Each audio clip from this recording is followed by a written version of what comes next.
Hello students, hope you all are keeping safe. Let's start the today class. Today's topic is relation. What is relation? A relation is a connection between or among things. Means हमारा किसी ना किसी के साथ कोई ना कोई connection होता है ना, जिस कनेक्शन से हम एक दूसरे से क्या होते हैं, कनेक्ट होते हैं.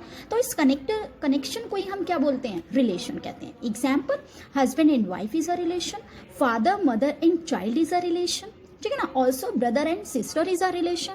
If I say husband is a relation, can't say husband is only a relation. only husband is not a relation. फिर कब रिलेशन होगा? हस्बैंड का वाइफ के साथ रिलेशन हो सकता है, हस्बैंड का उसके किड्स के साथ रिलेशन हो सकता है. ठीक है ना. तो important thing is that every relation has a pattern और property and every relation involves minimum two identities. Two identities means relation में टू आइडेंटिटीज का होना बहुत ज्यादा कंपल्सरी है.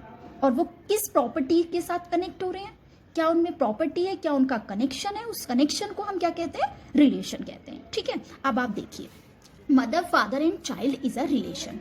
किसके साथ ये कनेक्ट है? Father and mother takes care of child. तो यहाँ पर कितनी आइडेंटिटीज आपने ली, father mother and child. Two से ज्यादा आपके पास यहाँ पर आइडेंटिटीज है. ठीक है ना. तो father mother takes care of child means father mother और चाइल्ड, तो यहाँ पर क्या हो गए, आपकी आइडेंटिटीज हो गई. और वो किस कनेक्शन, क्या प्रॉपर्टी है यहाँ पर कि father mother takes care of child. तो टेक्स केयर यहाँ पर क्या हो गई है, प्रॉपर्टी हो गई है ना. तो रिलेशन में प्रॉपर्टी एंड टू आइडेंटिटीज का होना बहुत ज्यादा कंपल्सरी होता है. अब आप देखिए, स्टूडेंट एंड टीचर का रिलेशन होता है. क्या रिलेशन होता है? इस टीचर टीच द स्टूडेंट. ठीक है ना. तो यहाँ पर टीचर एंड स्टूडेंट क्या हो गई, आइडेंटिटीज हो गई है. ठीक है ना. और टीच यहाँ पर क्या हो गई, प्रॉपर्टी, जिसके थ्रू टीचर एंड स्टूडेंट आपस में कनेक्ट है. तो this is the example of the relation and this is the basic concept of the relation. अब देखिए मैथमेटिकली अब आप देखिए, a number p is greater than q. ठीक है ना. क्या नंबर है आपके पास, p इज ग्रेटर देन 2. तो यहाँ पर p एंड q क्या हो गई आपके लिए, आइडेंटिटीज हो गई. और यहाँ पर इनकी मेन प्रॉपर्टी क्या हो गई कि ग्रेटर देन 2. सारी जो वैल्यूज होंगी वो p की ग्रेटर होंगे. जैसे 5 greater than 4, 6 greater than 4, like this. ठीक है. अब देखिए, 2 लाइन्स आर परपेंडिकुलर टू ई. तो यहाँ पर एम एन क्या होगी, यहाँ पर आइडेंटिटीज और प्रॉपर्टी किसके थ्रू यहाँ पर वो कनेक्ट है कि both are the perpendicular. Next example is A is a subset of B. तो यहाँ पर ए बी क्या हो गए, सबसे आइडेंटिटीज हो गई. और जो ये सबसेट का इनमें क्या है, ये रिलेशन, ये क्या है यहाँ पर property. Relation between 3 sides of right angle triangle.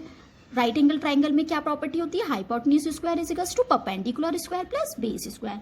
तो यहाँ पर इनका जो ये रिलेशन है किसके थ्रू कनेक्ट है, एक रिलेशन के थ्रू जो ये प्रॉपर्टी कनेक्ट है. तो इस टाइप के सारे ही आपके क्या किस में इंक्लूड हो जाते हैं, ये रिलेशन में. ठीक है. अब देखिए मोर एग्जाम्पल. हम अब आपने देखा होगा कि रामायण चल रही थी. आप रामायण के सारे कैरेक्टर से वेरी मच फैमिलियर हो. तो हम यहाँ पर एक रामायण का ही एग्जाम्पल लेते हैं. ठीक है ना. देखिए, let A and B denotes the set of all male and female members in a royal family of Dasharath kingdom. ठीक है ना. तो सब सेट ए में मेल मेंबर्स लेने हैं और सेट बी में फीमेल मेंबर्स लेने हैं. तो सेट ए में कौन कौन से मेंबर ले लिए हमने, दशरथ, राम, लक्ष्मण, भरत, शत्रुघ्न. सेट बी में फीमेल आ गई, कौशल्या, केकई, सुमित्रा, सीता, उर्मिला, माधवी एंड श्रुतकीर्ति. ठीक है ना. तो ये आपके पास 2 सेट हो गए. इनके बीच में हमें रिलेशन हमने यहाँ पर डिफाइन किया है कि वॉज हस्बैंड ऑफ. तो इस फैक्ट को, पूरे फैक्ट को हम ऑर्डर्ड पेयर की फॉर्म में कैसे लिख सकते हैं. तो आप देखिए, Dasharath was the husband of Kaushalya. तो दशरथ का कौशल्या के साथ पेयर बन गया. Dasharath was the husband of Kaikeyi. तो यहाँ पर एक पेयर बन गया. Dasharath was the husband of Urmila, एक ये पेयर बन गया. Ram was the husband of Sita, Lakshman was the husband of Urmila, Bharat was the husband of Manvi and Shatrughan was the husband of Shutkirti. तो इनमें क्या हो गया, ये रिलेशन हो गया. रिलेशन को हमने किस में लिखा है, ऑर्डर्ड पेयर में लिखा और इन्हें कॉमा से सेपरेट करके कर्ली ब्रेसेस में बंद कर दिया. ठीक है. तो इस तरीके से हम रिलेशन को डिफाइन करते हैं. अब इनका विजुअल रिप्रेजेंटेशन देखिए. सेट में हम एरो डायग्राम मैंने आपको सिखाया था, क्रॉस प्रोडक्ट में एरो डायग्राम्स. तो आप देखिए एरो डायग्राम के थ्रू हम इसे कैसे रिप्रेजेंट करते हैं. देखिए, यहाँ पर सेट ए ले लिया, सेट बी ले लिया. यहाँ पर सेट ए में जितने भी मेंबर्स थे वो लिख दिए, मेल मेंबर्स. सेट बी में थे फीमेल मेंबर्स, यहाँ पर लिख दिए. अब देखिए, दशरथ का किस किस से कनेक्शन है, वो हस्बैंड के थ्रू. कौशल्या, केकैया एंड सुमित्रा, राम का सीता से, लक्ष्मण का उर्मिला से, भरत का मांडवी से, शत्रुघ्न का श्रुतकीर्ति से। तो इस तरीके से हम एक एरो डायग्राम प्रिपेयर करते हैं, ठीक है ना। तो यहाँ पर आप देखिए, यहाँ पर हमारा जो एक रिलेशन निकल कर आता है वो क्या आता है, जो भी हमारा रिलेशन बना वो सबसेट है A क्रॉस B का। अगर आप सेट एक में क्रॉस प्रोडक्ट करते हैं तो कितने ही सारे सेट बन जाएंगे, तो उनका एक सबसेट क्या होता है, ये रिलेशन होता है, ठीक है ना। तो thus we see the relation was the husband of from the set A to B gives the subset R of A cross B such that x y, यानी जितने भी मेंबर्स हैं किसे बिलोंग कर रहे हैं, रिलेशन को, कब, if and only if R related x related to y, कि सारे मेंबर सेट ए के सेट बी से क्या होने चाहिए, रिलेटेड होने चाहिए, ठीक है। तो keeping this relation, this example in the mind, we define a relation. अब देखिए कैसे होगी रिलेशन की definition. Let A and B be two set, then a relation R from A to B is a subset of A cross B. Thus, a relation from A to B, this implies R means subset। जो relation का हमारे यहाँ पर subset बनेगा, subset होगा किसका, A cross B का, ठीक है। अब आप देखिए अगर R नॉन एम्प्टी सेट है और B नॉन एम्प्टी सेट है, ठीक है ना, तो हम कैसे लिख लेंगे, अगर जो भी एलिमेंट A B किससे रिलेटेड होगा, रिलेशन से रिलेटेड होगा, तो A रिलेटेड टू B और read as A is a relation to B।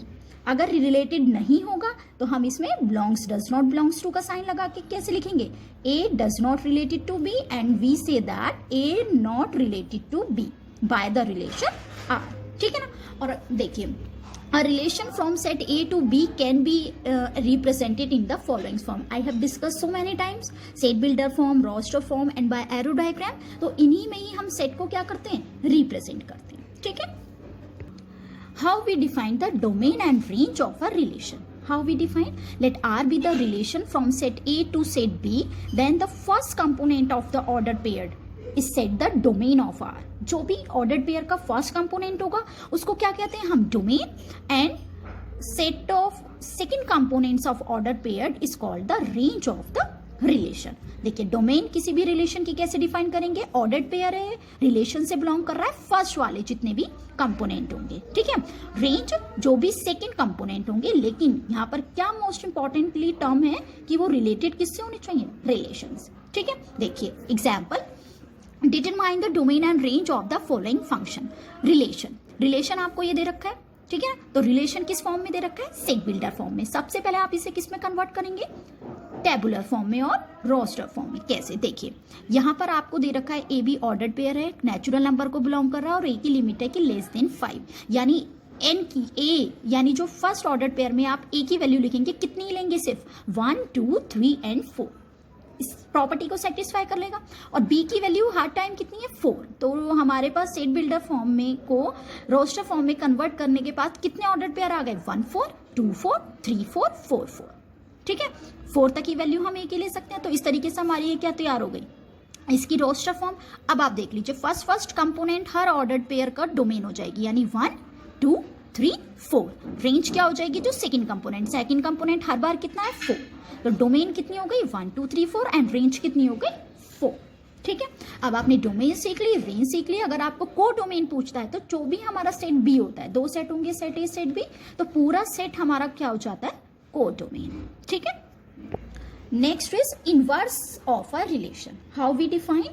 Let A and B be two set and R be the relation from set A to set B, then inverse denoted by R inverse. This is denoted by R inverse and is a relation from B to A. जो relation A to B होगा तो inverse relation कैसे हो जाता है, B to A, and defined by R inverse BA ordered pair such that AB belongs to R। यानी हम क्या कर देंगे, इसके ऑर्डर्ड को चेंज अब हम कर देंगे तो क्या बन जाएंगे, ये इनवर्स ऑफ अ रिलेशन, ठीक है ना। और ये इंपॉर्टेंट टर्म है कि डोमेन किसी भी रिलेशन की रेंज के इनवर्स के इक्वल होगी और रेंज डोमेन के इनवर्स के इक्वल होगी, ठीक है। अब आप देखिए example, find the inverse relation of the given relation. ये दे रखा है आपको रिलेशन, इनवर्स कैसे फाइंड करेंगे, जो भी ऑर्डर्ड पेयर है इनके हम चेंज कर देंगे, ऑर्डर को चेंज कर देंगे। 1 2 है तो 2 1 आ गया, 3 1 हो गया, 3 2 हो गया, यहाँ पर 2 3 था तो 3 2 हो गया, 3 2 है तो यहाँ पे कितना हो गया, 2 3, 5 6 का 6 5। तो इस तरीके से हम इनवर्स फाइंड करते हैं, ठीक है ना। Last topic is total number of a relation. Let A and B be two non empty set. और कैसे सेट है? फाइनाइट सेट है consisting m and n elements, then the total number of subset is 2 to the power mn। ठीक है, अगर आपसे total number of cross product में पूछा जाता है तो आप नंबर ऑफ टर्म्स की मल्टीप्लाई कर देते हैं mn, तो जब आपके पास टोटल नंबर ऑफ रिलेशन पूछा जाएगा तो 2 to the power mn हो जाएगा। ठीक है, कैसे? लेट्स सी, ए सेट दे रखा है, बी सेट दे रखा है। अगर आपसे पूछा जाए नंबर ऑफ रिलेशन कितने होंगे इसमें, तो सबसे पहले आप क्रॉस प्रोडक्ट के नंबर ऑफ टर्म्स फाइंड कर लीजिए। Number of terms A cross B में मैंने आपको बताया भी था कैसे फाइंड करते हैं। Number of term in A cross B, number of elements in set A and number of element in set B. तो कितने एलिमेंट इसमें? 2। इसमें एलिमेंट कितने हैं? 2। 2 2 जा कितना हो गया? 4। तो total number of relation from A to B कितने पड़ेंगे? 2 to the power mn means 2 to the power 4, that means 16। तो इस तरीके से हम number of relation find out करते हैं। ठीक है, so watch the video very very carefully so that you may clear all the concept. Thank you.